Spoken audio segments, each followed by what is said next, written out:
How's it going, guys? I'm going to break down how I mix a tech house track. It's from a new client, Will, who gave me permission to make the video. Let me play the rough mix back and forth with the final mix.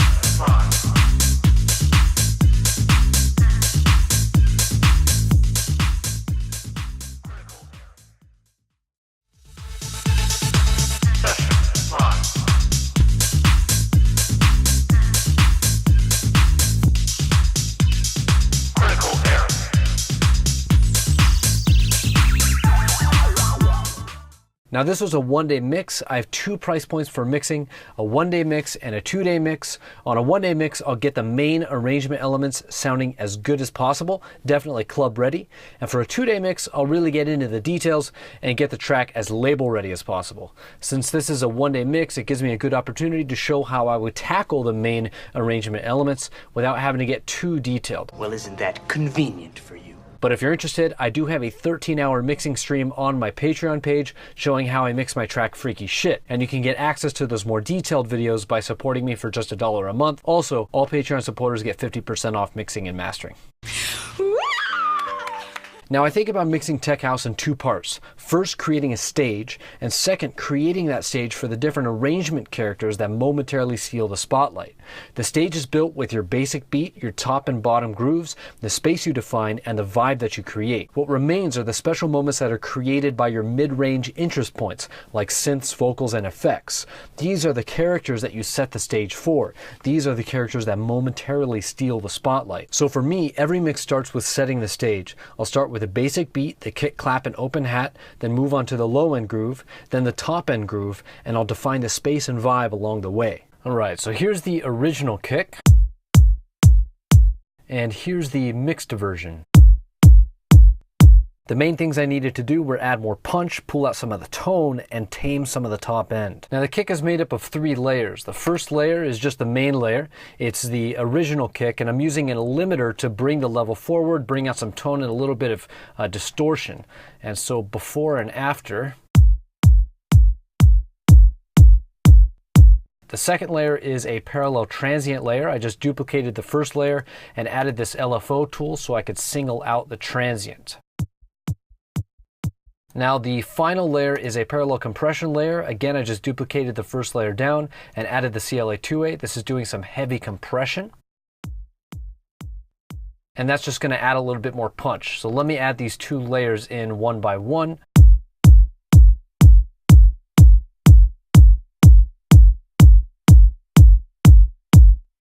Now these 3 layers are being processed together as a group. And on this group, I'm taking a little way of the top end, doing some limiting to catch some peaks. And I have 2 fab filters here. I'm doing some harmonic boosts at 49 and 98 hertz because the kick, it has a pitch of G, so I'm just boosting that a little bit. Doing some refining boost and cuts, and then the LFO tool to do some final dynamic shaping, just kind of taking away the transients. So before the group processing, then after. Here's the original clap snare sound. And here's the mixed version. My goal here was just to give some dimension to the clap sound, to add some width, to add some height, to add some depth. There's 4 layers here, and the first layer is the original sound.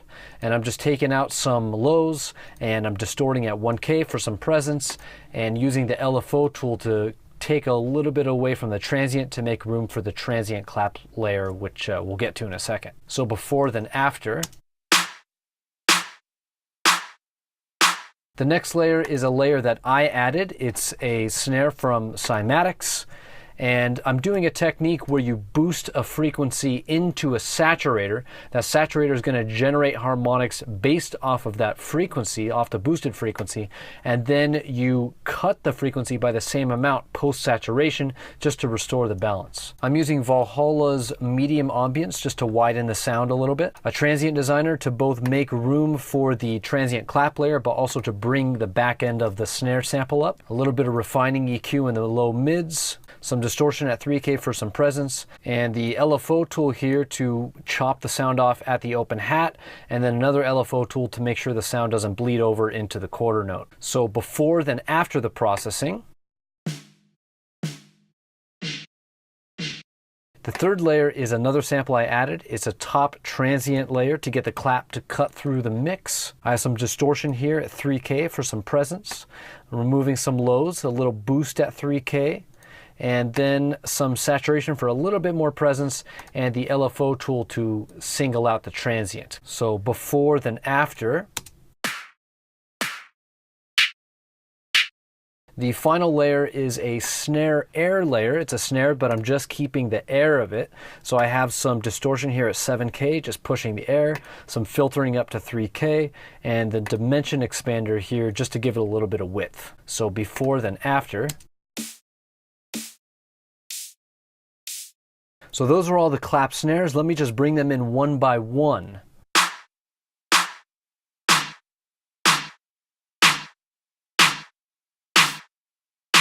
Now all the claps are being processed as a group, and we just have a tiny bit of compression. We also have some refining EQ here, tilting towards the high mids. And finally, we have some distortion in the 2 to 3K area for some extra presence. So before and after. Claps and snares are a great sound to use to help define the space of a mix. I'm sending the clap group here to a reverb, and it is this one right here, clap verb. It's Valhalla's chorus hall, and it looks like I'm just taking out some lows, a little bit of mids, and some highs. And we have a couple pro Qs here, and they're just taking out some lows, some more lows, and then doing some taming on some resonances, a little bit of compression to kill the transients. You see it's just clamping down on those transients. Then we have some compression from the actual claps here to separate the claps from the reverb so they don't get lost in the space. And here we just have a little bit of gain automation during the breaks. So here's without the reverb, then with the reverb.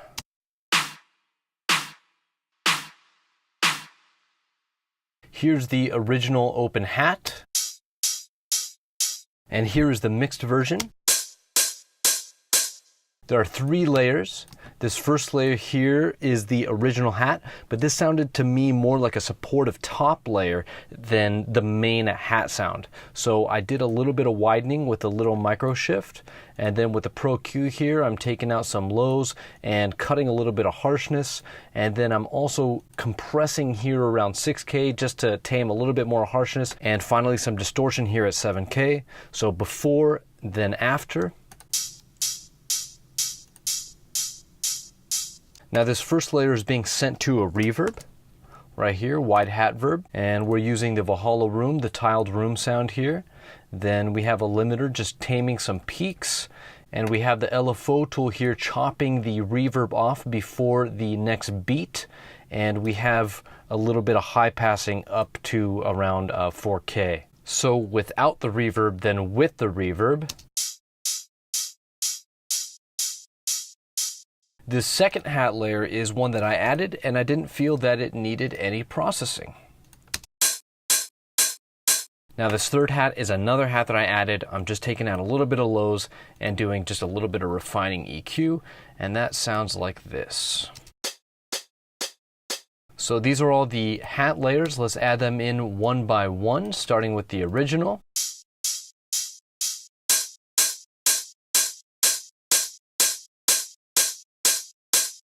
Now these hats are all being processed together as a group, and here we just have a little subtle saturation, and we have the LFO tool just doing some dynamic shaping, making the sound appear a little bit shorter. Then we just have a little bit of low pass filter automation happening during the breaks, and finally we have some compression from a ride fill, which is an effect we'll look at later on in the mix. So before then after.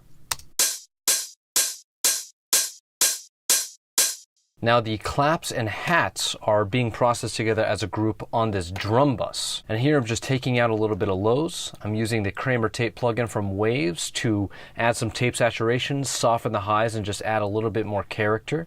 This Pro Q is just doing a little bit of refining cuts.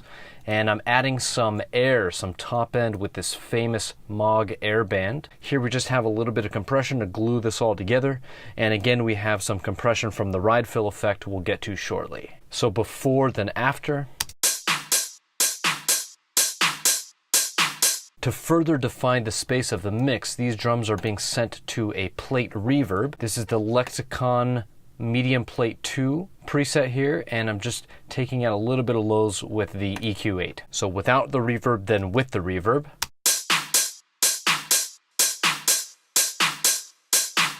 You can hear that it just adds some sparkle. So we're around the 10-minute mark here in the video, and we're still on the basic beat, but that's because it needs to be right. So let's check out the before and after one more time, then we'll move on to the low-end groove.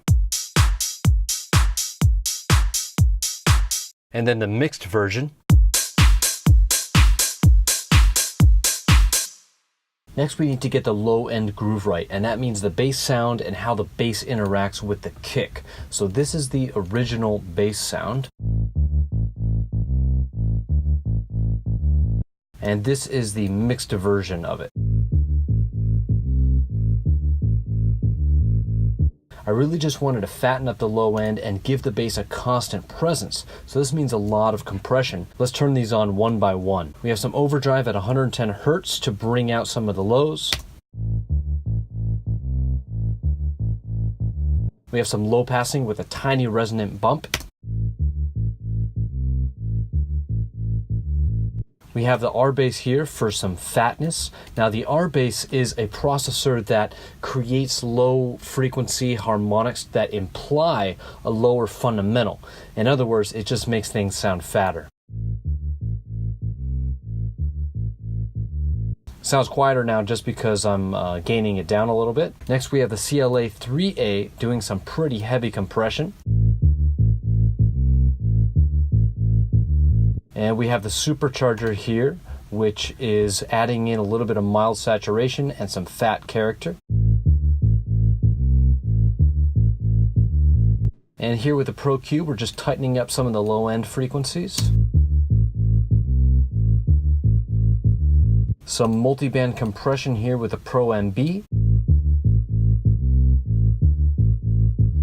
Just compressing the lows a little bit and bringing out some tone. Here we're just compressing 131 Hertz. And with the VEQ, we're just doing a little bit of filtering up to 27 and a low shelf, just pulling down anything below 50 Hertz a little bit. And then the L1 channel limiter just to make sure that it's all level. Now that we have the bass sound, we need to get the bass to interact properly with the kick.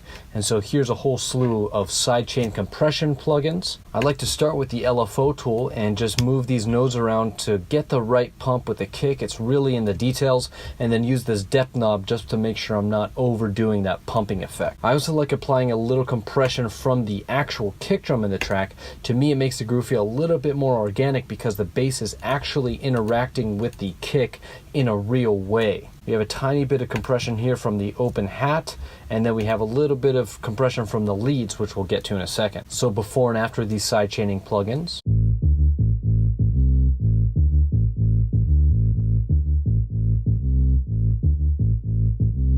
Now Now this bass is also being sent to a reverb, so let's check that out. Here we are, bass verb, and it's a Valhalla room, and we have the tiled room setting here, and of course removing some lows because that would cause some phase issues and just not sound very good. We have this multi-band compressor from Waves, the C4, taming some low frequencies and bringing out some mids.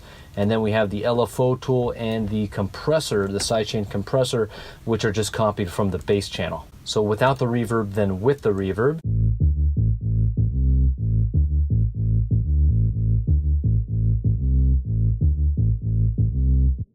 Now the kick and bass are both being sent to this lows bus. And here on this lows bus, we have some very gentle fast attack and medium attack compression to slightly tighten the dynamics of the low end groove. Now when I turn these plugins on, you'll hear that the lows are controlled a little bit more and they pump a little bit better together. And so let's check out the before and after.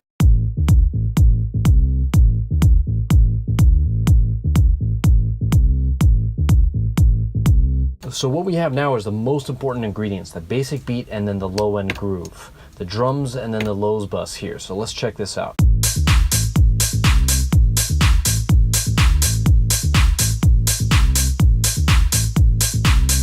To me, things sound full but clean, and there's also a clearly defined space or stage. The final part of setting the stage is the top end groove. These sounds aren't quite as important as what we've looked at so far, so I'm going to kind of go through them pretty quickly. This first thing here is the closed hat, and this is just adding a 16th note rhythm. Next is a shaker that's also giving a 16th note rhythm. The only interesting thing here is that I'm upward compressing the highs just to give it a little bit more presence. And also notice that the closed hat is panned a little bit to the right and that the shaker is panned a little bit to the left. Then we have this snare motif. And the processing here is really just shortening the sounds as much as I can with the LFO tool and then the gating and just some saturation for presence. Then we have this phasey perk sound, and I'm just adding a little bit of extra movement with the metaflanger and the auto pan. And let's check out what that sounds like. And finally we have this little rattle sound. And so altogether, the basic beat, the low end groove, the top end groove all sound like this.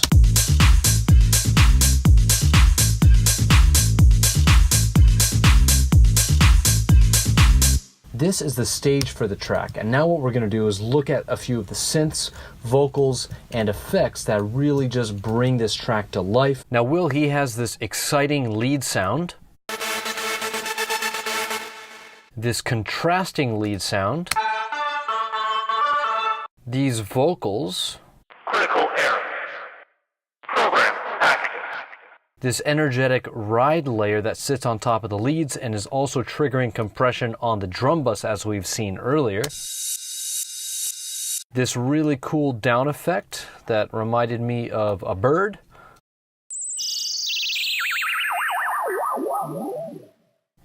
And this other down effect that was really cool.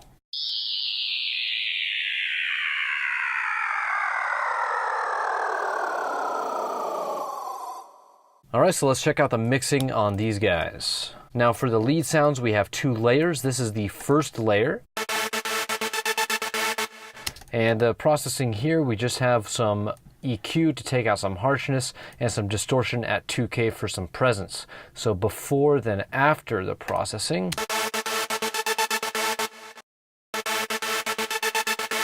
And then on this top layer here, the second layer, it sounds like this. And here we just have some saturation for a little bit of presence, a little dynamic control. C1 Comp SC from Waves, just doing some compression on 10K because it's a little bit of a squeaky sound. And then here I have the Pro Q just doing some low passing at 18K just to keep it from being too squeaky. So before then after, it's very subtle. Now these two leads are being processed together as a group, And here I have the CLA guitars cutting some lower bass and adding a little bit of this treble bite. And with this Pro Q, I'm just subtracting some harshness, and then we just have a little bit of compression being triggered by the kick transient layer. So before then after.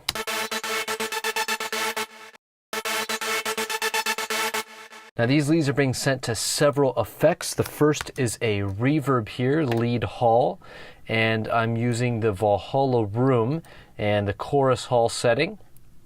And then that is being filtered with the Pro Q, doing some high pass, low pass, and another little Pro Q just doing some low mid subtraction. So without the hall, then with.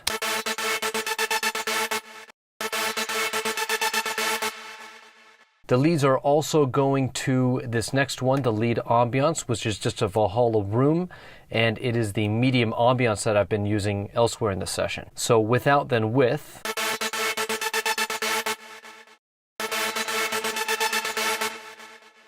Finally, the leads are being sent to this leads parallel channel, and this is just parallel compression, and I have the CLA2A doing some very heavy compression and some compression from the kick transient layer. So without, then with this parallel compression layer.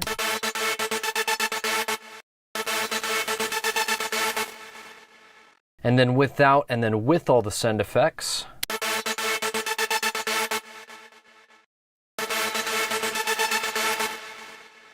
And I just want to point out here that all of these return channels are being routed to this returns bus, and here I'm just doing a little bit of compression from the kick and a little bit of compression from the open hat. Next up is this ride layer, and this little ride layer fill sits on top of the leads for the first bar of the drop and just adds that extra boost of energy. So I'm going to play the track with the ride fill, then I'm going to take it away just so you can see how much energy gets lost.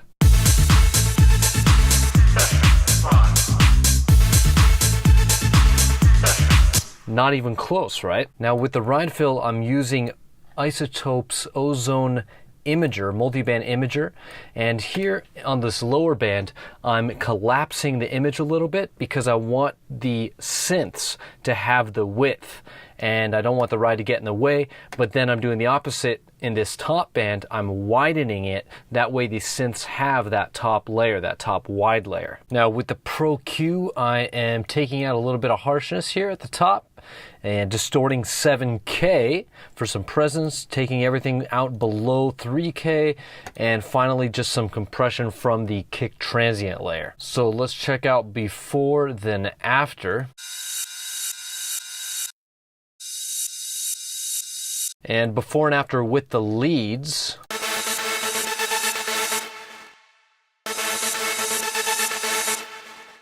Next up is a secondary lead sound, and I really wanted to contrast it from the primary lead sound. So what I did is push it back in the mix with some Valhalla room, the chorus hall that I've been using, and then I also narrowed the stereo image a little bit just to make the width of the lead sound, the primary lead sound, a little more dramatic. So let's play this into the lead sound with the before and after.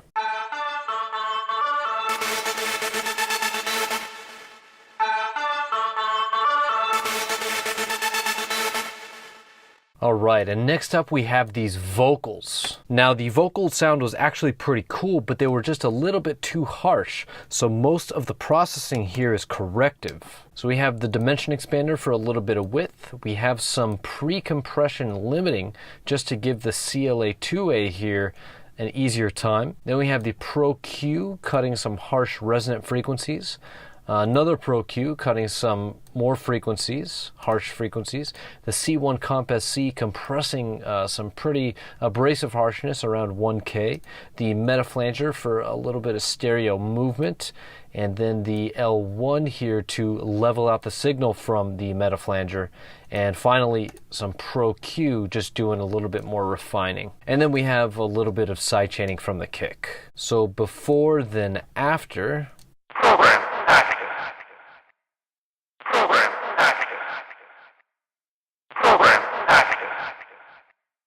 Program active. And finally, there are just a couple effects that I want to go over because I went a little crazy on them. There was this down effect, and let me play the original sound. So this is what I added. And basically you can see I have a dry and a reverb chain here, and all I'm doing is just panning a delayed reverb. You can see the pre-delay here is set to 1/8 note on a track that's 124 BPM. And with this auto panner, I've mapped the amount and rate to this macro of the audio effect rack just to make the effect more dramatic over time. And here's just a little bit of bit crushing. And then both the dry and the wet sounds are being refined with this EQ here from Pro Q, just cutting out some really squeaky frequencies and finally compressing some squeaky frequencies with the C1 Compass C. So before and after in context.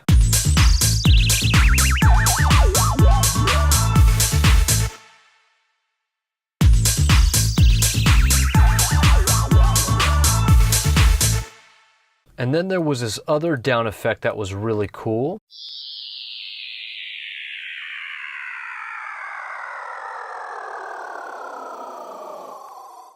Now this one was fun because what's going on is, again, I split the signal like the last effect, and then with this pitch chain, I am basically automating down the formant of the sound, which is being mapped to macro 1 here.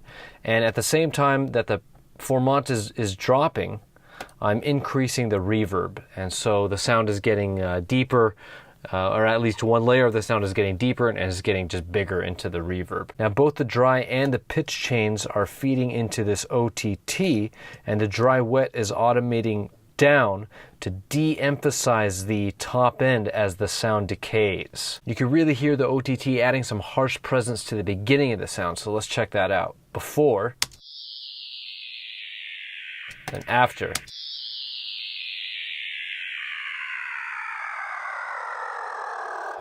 And finally, we just have just a tiny bit of refining EQ from Pro Q. And let's check this out in context.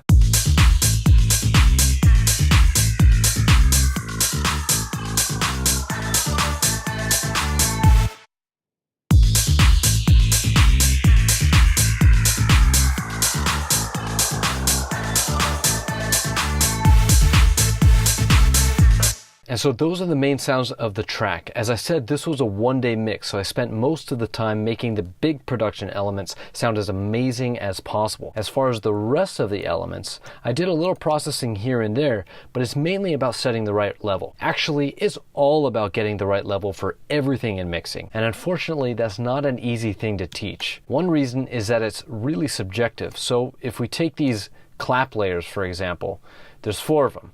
But what's the right balance between all these 4 layers? Well, it just depends. Do you want more punch? Do you want more tone? Do you want more of the kind of harsh transient? Or do you want more of like an air on the snare? And so it really just boils down to what your vision for the mix is and what your taste is telling you. But here are a few tips and tricks that will help you get the right level. So if we move over here to this vocal shot, let's just quickly set a level here. We'll use the panning trick to set a quick level. This is where I'm just going to turn the volume up. I'm going to hard pan it so it's kind of really out of place. And then I'm going to just bring the level back down till it's about right.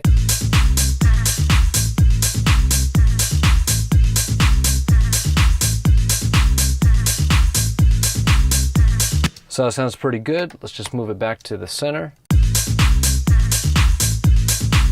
And there you go. It's not a perfect technique every time, but it's very quick for getting a decent level. The next trick is the mono dim trick, which I actually have a video on. This is where you put something on the master like a utility plugin, and then you turn the volume down. Here I have it turned down 12 dB, and I've also collapsed the width so everything is collapsed to the center channel. But this trick forces all the sounds to compete against each other to be heard. So it's great for hearing masking problems, choosing which sounds are going to be the important sounds, hearing which sounds need to cut through more, and hearing which sounds are too loud.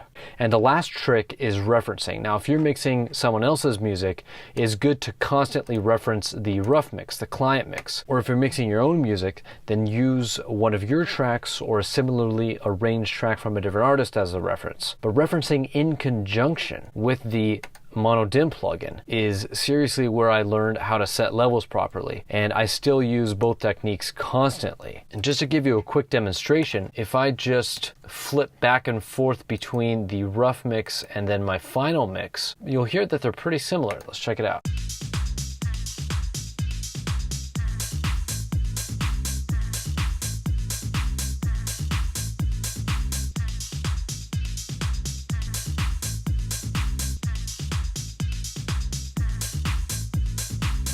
They're pretty similar level-wise, but as you've seen through this whole video, I've done a lot of work to add more texture and dimension. Now, one thing I did here is that I could turn the open hat down, or I could even take a little bit of top end away. That might not be what my taste initially told me to do, but now that I hear it from the referencing, it's now a creative option that I could experiment with. But that's all I've got, guys. I highly recommend checking out my Patreon page if you want to see more detailed videos like this. There are many, many more to come. Don't forget, you also get 50% off mixing and mastering. So for just $1 of support per month, I think it's a pretty good deal. So I hope to see you over there. Thanks so much for watching, and I'll see you in the next video.